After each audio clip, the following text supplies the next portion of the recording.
Aqui nós vamos falar do algoritmo par mais próximo div, que devolve PD e QD, que é o par dividido.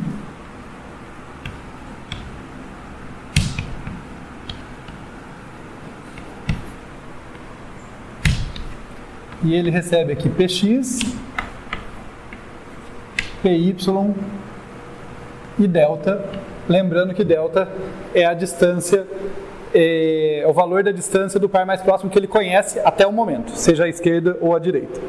O que ele vai começar a fazer? Eu vou começar a fazer a restrição. Então, seja aqui, olha, x barra aqui,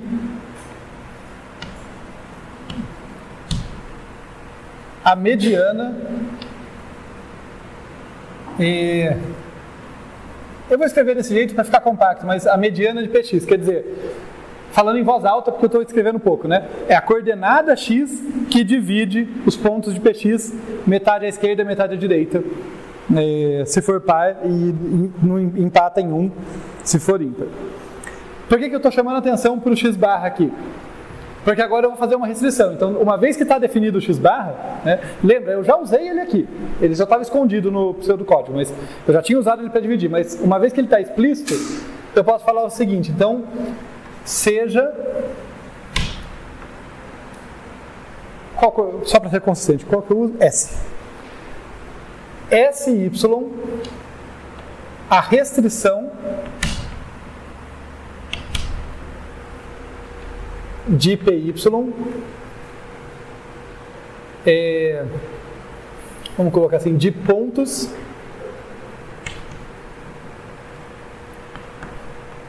de PY com coordenada x pertencente a x barra menos delta e x barra mais delta. Tá? De novo, eu acho que uma das coisas que eu gosto de trabalhar com o pseudocódigo é que a gente tem que fazer esse exercício, que é um bom exercício de pensar como que eu implemento isso da melhor forma, né? Então aqui, não estou falando que é um grande desafio, é só um exercício legal. O que eu estou dizendo é, literalmente, percorre PY, preservando a ordem. A ordem do PY é importante, eu não ordenei ele à toa, tá? Ele está ordenado pela coordenada Y, tem que manter isso. Mas percorre o PY, e para cada ponto que você pega, você só copia esse ponto para o SY se a coordenada x daquele ponto for maior ou igual a isso e menor ou igual a isso. Senão você descarta esse cara. Então o SY só tem a galera que está aqui no meio. Mas como a gente bem observou, se eu for testar todo mundo que está ali no meio com todo mundo, ainda dá ruim. Então o que eu vou fazer? Eu vou passar agora procurando o mínimo. Então, seja aqui, olha, dmin é a distância mínima do par dividido, vai começar sendo delta, né? Porque isso eu sei que eu já tenho, então eu só vou estar interessado se for melhor. P recebe Q, que recebe null. Tá? Isso não é detalhe de implementação, tá? Isso aqui é só para dizer, olha, no início eu não tenho nenhum par dividido válido, e o meu valor já é delta. Pode ser que eu passe por aqui e devolva lá um par vazio. Quer dizer, não achei ninguém, só ignora, né? Então é isso que eu estou querendo dizer com esses caras serem nulls, né? Não é que eles têm que ser apontador para null, não. É só dizer, olha, par inválido enquanto eu não atualizar isso aqui. Beleza, o que eu faço agora? Vou percorrer o SY. Então aqui, olha, para i igual a 1 até norma de SY menos 1. Então aqui eu estou percorrendo o vetor dos SY, que de novo está ordenado por Y. Então o primeiro cara vai ser o menor Y, o segundo vai ser o próximo, assim por diante. Essa ordem vai ser relevante para o algoritmo. A parte mais esquisita desse algoritmo: para K igual a 1 até mínimo entre 7 e norma de SY menos I. Me cobrem que eu volto aqui para justificar isso, mas é isso mesmo. Fixado o iésimo ponto aqui do SY, eu só vou comparar ele com os 7 próximos, no máximo, né? É o mínimo entre isso e isso, porque se acabar antes do conjunto, acabou, né? Mas é no máximo com os 7 próximos. Então, para cada I e para cada K, eu vou testar aqui, olha, se D de SYI, né, do iésimo ponto em SY, com SY I mais K for menor do que delta não, perdão, do que Dmin, do que a menor distância que eu tenho até o momento, se for esse o caso, aí eu atualizo P e Q. P recebe... Opa. Deixa eu pegar um X maior. Obviamente é porque o X está curto que eu estou errando na hora de escrever. P recebe SY, Q recebe... Desculpa, P recebe o iésimo SY, Q recebe SY de I mais K. Daí Dmin, eu vou atualizar Dmin, recebe D de PQ, já atualizados, né? E beleza, é isso. Quando eu sair desses laços aqui, eu vou devolver PQ. Daí acabou.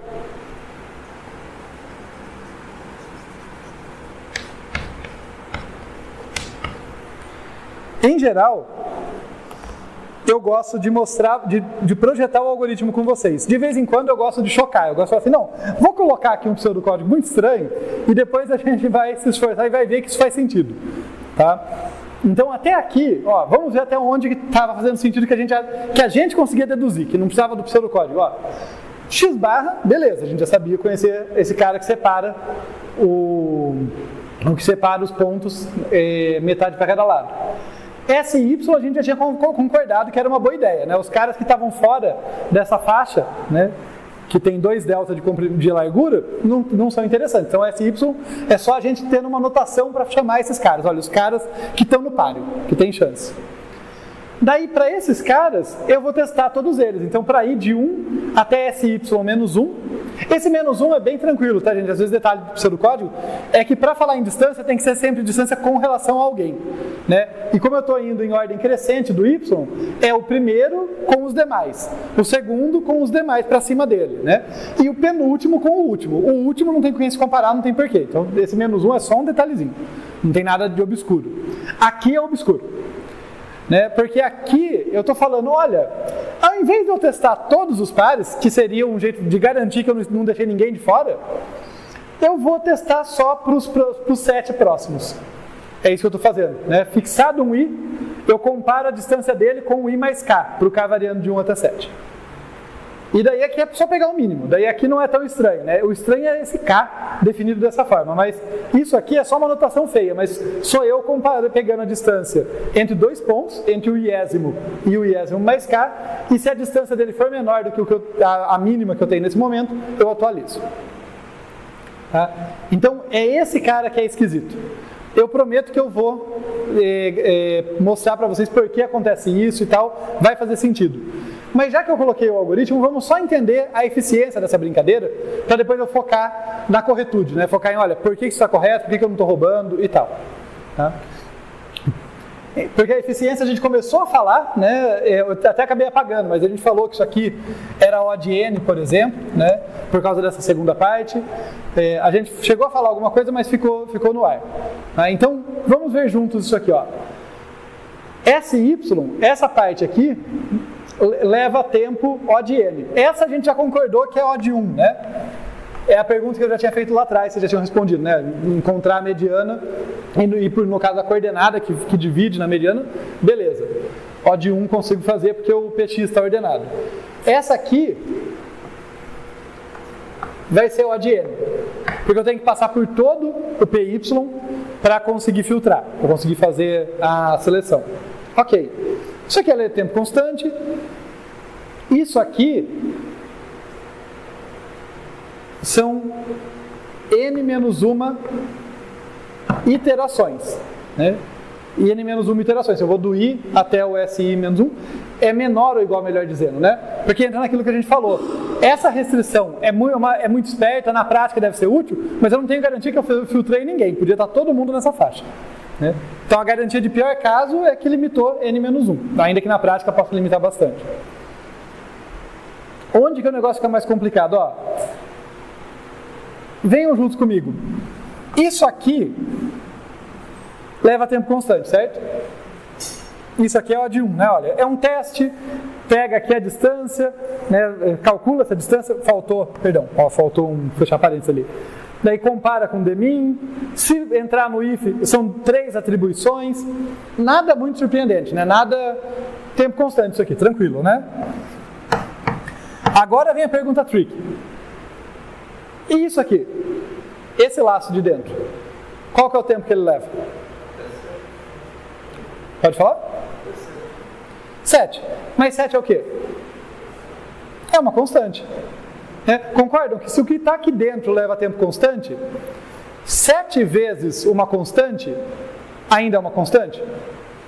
Não, uma constante 7 vezes maior, mas é uma constante. Não tem nada a ver com n, não tem nada a ver com o tamanho da minha entrada.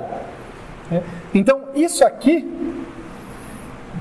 é O de 1 também. Também leva tempo constante. Portanto, o número de iterações aqui, vezes uma constante, limita o total de operações feitas aqui dentro. Embora tenha 2 laços alinhados, esse laço de dentro é um laço muito peculiar. Ele itera por um número fixo de vezes. Pode perguntar. Calma. Eu sei, incomoda, né? Por que 7? Vai fazer sentido, eu prometo.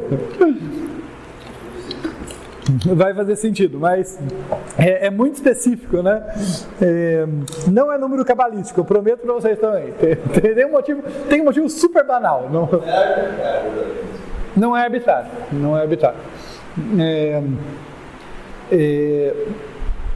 Mas a gente vai chegar lá. Isso vai fazer bastante sentido. Mas o ponto é, supondo que seja correto, a gente não sabe que está correto ainda, porque a princípio, sem nenhum argumento a mais, eu teria que comparar com todo mundo. Eu estou me restringindo a comparar com os 7 próximos, então não é óbvio que isso está certo. Mas se estiver certo, a eficiência desse algoritmo vai ser aqui O de n, né? Aqui o número de iterações é no máximo n, só que aqui tudo dentro é constante. Então, isso aqui como um todo, né? Esse laço... Deixa eu deixar isso aqui mais limpo, aqui está muito bagunçado, né? Isso aqui é O de 1. Esse laço aqui, né, como um todo, é O de n. É uma constante vezes n. Então esse algoritmo é linear. É linear para fazer a restrição, é linear para calcular todas as distâncias que importam, né? Se eu não estiver enganando vocês. Então esse algoritmo é linear, voltamos para cá. Par mais próximo dividido, O de n, não é mais O de n quadrado. E aí vamos fechar a análise de eficiência desse cara, porque como essa aula anda rápido, né, o tempo passa rápido, e a gente está particularmente focado na corretude, porque esse algoritmo não é óbvio como ele funciona, a parte da análise de eficiência vai ficar vai ficar menos detalhada do que no merge sort, por exemplo. Por quê? Porque olha a recorrência desse cara. Cada chamada recursiva desse aqui que recebe n pontos, né? A entrada é px e py, mas o tamanho dela é dado por n, onde n é o número de pontos. Quantas chamadas recursivas esse negócio faz? Ó? T de n, que é a minha recorrência, é o quê? Quantas chamadas recursivas? 2, né? 2 chamadas recursivas. Qual que é o tamanho do problema em cada chamada recursiva? N sobre 2, porque a metade é a esquerda e metade é a direita. Aí é a importância de ter pego a mediana, não a média, aquilo que a gente conversou no início. Eu garanto que caiu significativamente o número de pontos. N sobre 2. Mas qual que é o trabalho local? Essa divisão custa proporcional a N. Essa parte de combinar, né, essa fase de combinar, custa proporcional a N se aquilo lá estiver correto. Então é C vezes N. Já viram essa recorrência antes? Aquele momento que o professor se decepciona, porque fala assim, mas a aula passada, merge sorte, gente. é a recorrência do merge sort. Veja que interessante, algoritmos bastante diferentes, né? Mas a recorrência é a mesma. Os dois trabalham com a ideia de dividir ao meio, dividir em 2 subproblemas com metade do tamanho, e o custo é linear. Eles têm essa semelhança, embora façam coisas bem diferentes, né? A gente já resolveu essa recorrência. Isso aqui dá O de n log n. Na aula passada a gente resolveu usando a árvore de recursão, mas eu deixei como exercício resolver usando substituição. E aqui fica de novo o convite para, revisitem, peguem essa recorrência, que agora vocês sabem que aparece para outro algoritmo, e brinquem de fazer lá com substituição, fazer a árvore, ver a relação entre os 2 métodos. São 2 métodos diferentes, mas relacionados para entender o que está acontecendo. Basicamente, quando eu estou fazendo a substituição, é como se eu estivesse descendo na árvore, tem uma relação entre as duas coisas. Mas é uma descida meio cumulativa, tá? Não é a mesma coisa que descer, é como se eu estivesse descendo e carregando o trabalho que eu fiz nos níveis anteriores. E de qualquer forma vai dar n log n. Você já sabe a resposta, mas você pode fazer o exercício, é bom.